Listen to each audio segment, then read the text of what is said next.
my Kanen coffee espresso machines. Today we're testing this beautiful Jura J9. Let's go and test the cappuccino side of the machine. We're not going to hook up the milk frother because we just cleaned it. Also, the customer didn't bring a hose. We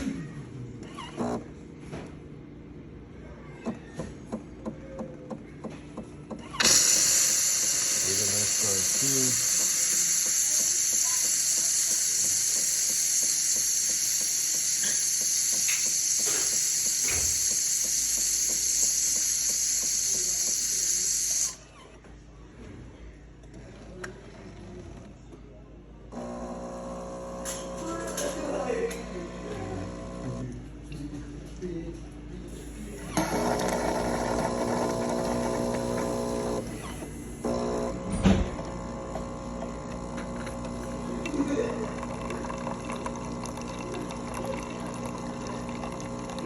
Nice espresso.